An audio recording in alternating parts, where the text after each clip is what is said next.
하고 공을 가로채 단독 드리블로 박스 근처까지 돌진한 뒤 강력한 오른발 슛으로 선제골 및 시즌 23호 골을 기록했습니다.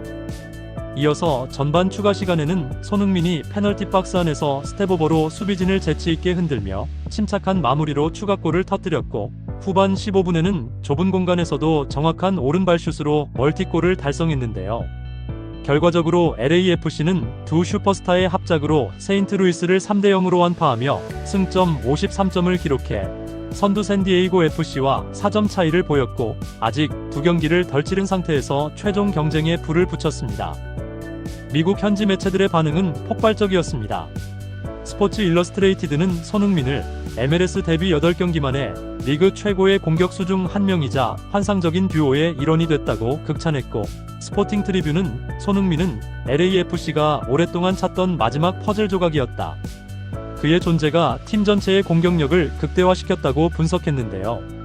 미국 언론과 팬들은 손흥민과 부안가가 최근 17골을 모두 책임지고 있다는 점을 거듭 강조하며, 한 클럽이 특정 듀오에게만 득점을 의존해 연속 17골을 만들어낸 것은 MLS 역사상 초유의 일이라고 전했습니다. 손흥민의 LAFC 이적 이후 팀 내 득점력은 기록적인 수준으로 폭증했습니다. 부안가는 손흥민 합류 이전에도 프랑스 리그1 생테티엔에서 10골을 터뜨리며 이미 검증된 선수였지만, 손흥민의 합류 이후 수비수 분산 효과와 시너지 덕분에 골수가 14골에서 23골로 치솟았고, 리그 득점 랭킹 2위에 오르며 리오넬 메시와 골든 부츠 경쟁을 벌이고 있는데요. 손흥민의 어시스트로만 부안가가 3골을 기록했으며, 반대로 부안가 또한 손흥민의 해트트릭을 위해서 결정적인 득점 찬스를 양보하며 도움에 만족하는 등 이타적이고 팀 중심적인 플레이를 보여주고 있습니다. 이런 리그 최상위 듀오가 손흥민의 토트넘 시절 손캐 콤비와 비견되며, 현지에서는 손흥민이 LAFC에 이적한 뒤 곧바로 MLS를 대표하는 슈퍼스타로 등극했다고 평가하고 있습니다. LAFC의 팀 성적도 손흥민 부안가 듀오가 득점을 합작한 최근 6경기에서 4승 1무 1패를 기록하며 서부 컨퍼런스 4위에서 최상위권으로 도약했고, 플레이오프 및 우승권까지 위협하는 팀으로 급변했는데요. 사무국은 LAFC가 남은 경기 수를 고려할 때 선두 경쟁에서 우위를 점할 수 있으며, 두 슈퍼스타의 활약은 단순히 승점 쌓기를 넘어 리그 전체 판도를 바꾸고 있다고 조망했습니다. 하지만 이런 극적인 상승세 속에 LAFC에게는 새로운 변수가 떠올랐습니다. 바로 10월 초에 A매치 브레이크가 겹치면서 대표팀 차출로 인한 전력 공백이 발생하게 된 것인데요. 일반적으로 유럽 일부 리그에서는 대표팀 차출 기간에 리그 일정을 중단하지만, MLS는 특유의 운영 방식으로 연기된 경기뿐 아니라 정규 리그까지 병행해서 진행하기 때문에 LAFC가 손흥민과 부안가, 그리고 유럽 각국 국가대표 선수들을 동시에 떠나보내야만 하는 상황입니다.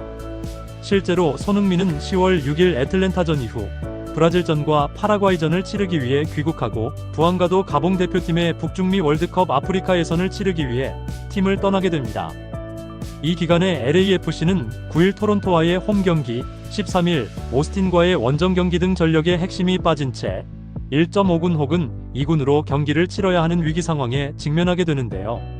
이에 LAFC 팬들은 손흥민 여권 뺏어라라는 농담 섞인 간절한 호소를 이어가며 대표팀 차출을 아쉬워하고 있고, 팀 관계자들은 컨퍼런스 실드와 MLS컵이라는 두 개의 목표를 동시에 눈앞에 두고 가장 중요한 순간에 흥부 듀오가 이탈할 수밖에 없는 현실에 깊은 우려를 표시하고 있습니다.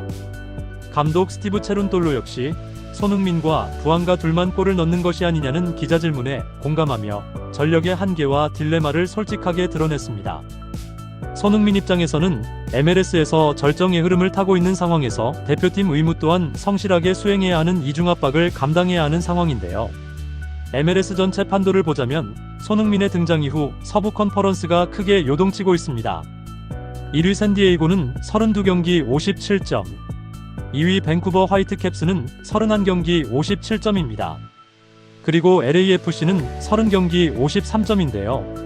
경기 수 차이와 승점 차이로 볼 때 LAFC가 남은 경기를 전승할 경우 컨퍼런스 실드 및 리그 1위 등극도 충분히 가능한 희망적인 상황입니다. 10월 6일 최약체인 애틀랜타전과 9일 토론토전, 13일 오스틴 원정과 19일 콜로라도 원정 등 남은 일정도 강팀 대비 수월한 편이고 손흥민 부안가 듀오의 최근 득점력이 감안될 때 홈 경기에서는 대량 득점이 기대되고 있습니다.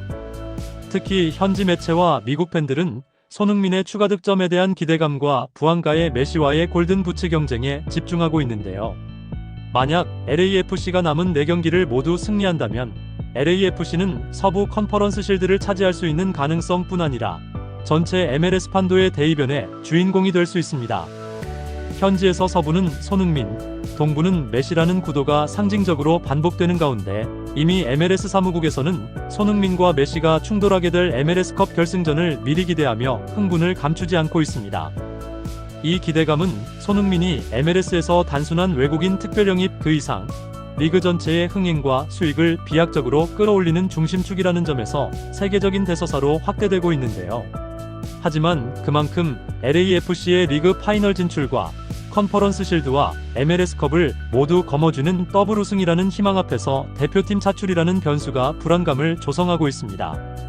손흥민과 부안가에 너무 의존해온 팀 구조에서 체룬돌로 감독 역시 지난 경기 이후 기자회견에서 완전히 다른 팀으로 변한 주역이 손흥민과 부안가다라며 이들이 빠진 기간의 리스크를 강조했습니다.